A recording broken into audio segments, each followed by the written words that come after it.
no way she's getting out of this. If what this lawyer alleges is true, she's toast. The sex scandal is rocking President Trump's case in Georgia. Now it turns out that that case is totally compromised. In fact, they say she's in far more criminal liability than any of the people she's looking at.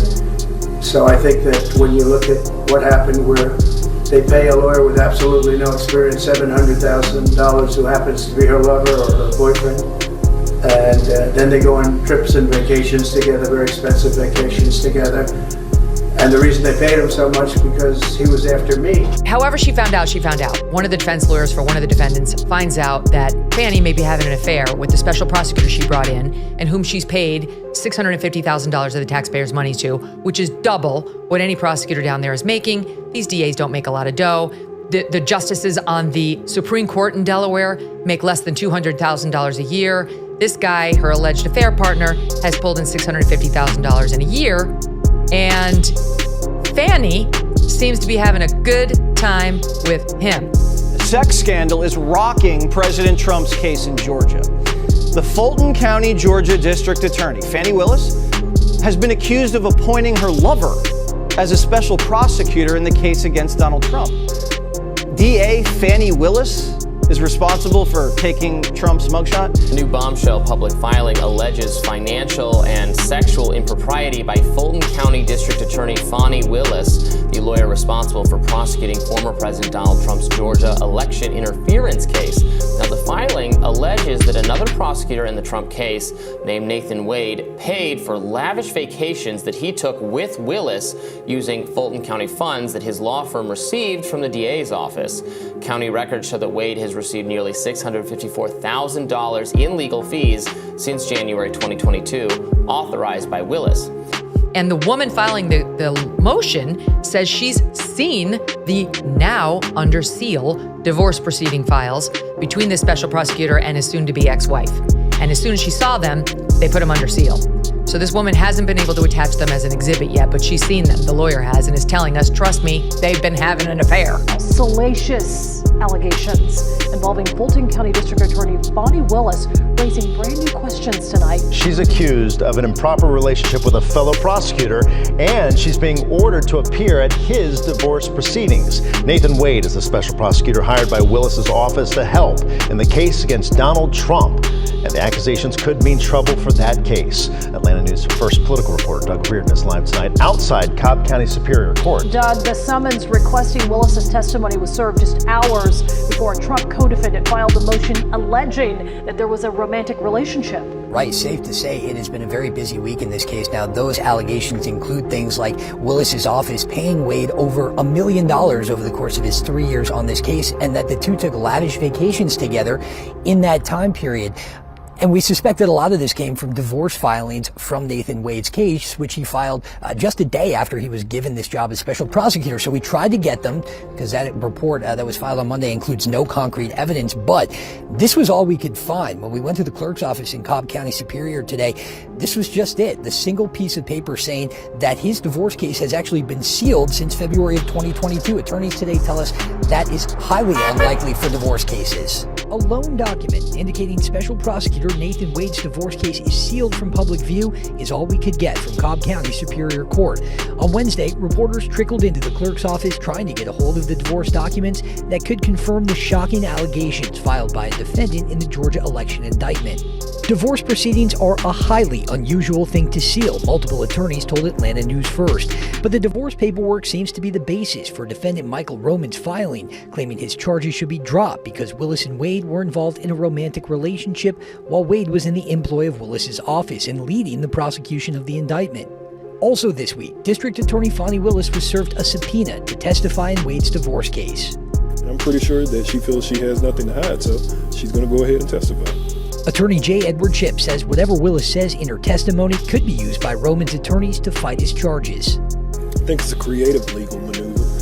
You don't see this every day in which a person says this person had a romantic relationship, so therefore the case in chief is invalid. But hey, if it works, it works. Right, and so it is highly unlikely. A lot of attorneys that we talked to told us that the case and the charges against Roman will get dismissed as he is asking over these allegations. They tell me what is more likely is that this case could get removed from Willis's possession and removed from Fulton County altogether and be given to another jurisdiction. We're in Cobb County. Doug Reardon, Atlanta News First. I'm going to ask y'all to give me a minute.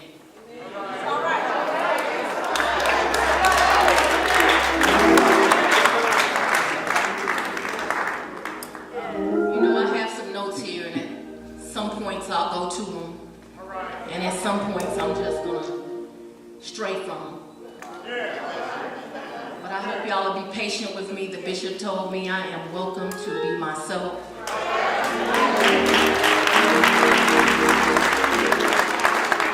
In this very historic house of God. How many of y'all know that's what Bethel means? House of God. There is literally no place in the world I'd rather be than right here with you today.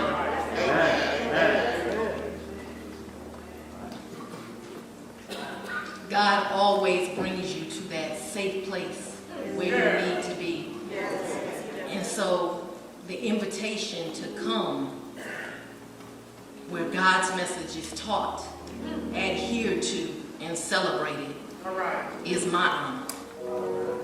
So I want to talk to you today about what it's required to be a soldier in this warfare. And that's what it is. Warfare to shift the cultural climate. I must reveal to you a secret though. Oh, wait for it, they want to know.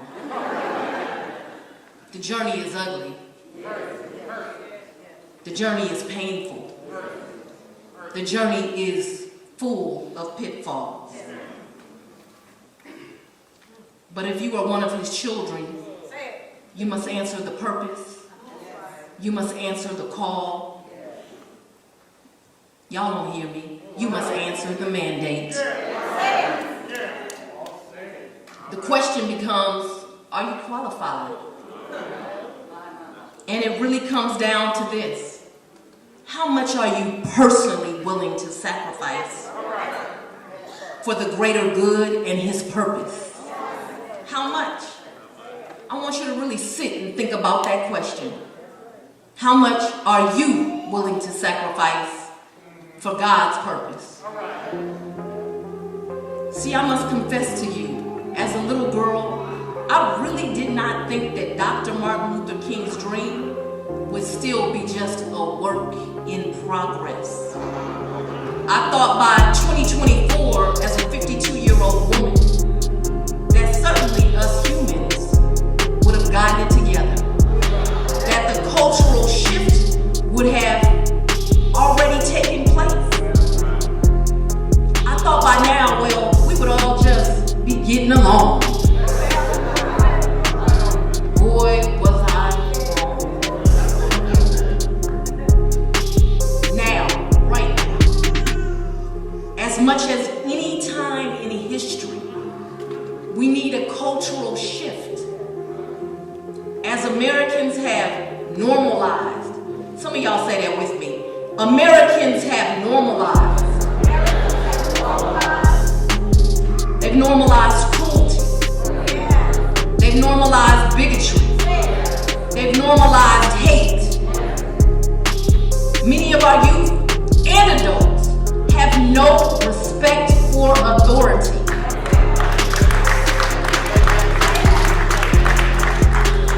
See, they criticize me for who my earthly father is and my heavenly one. Let me tell you about this earthly daddy of mine. See, my father is one of the few Americans living who was actually able to meet and spend time with Dr. Martin Luther King.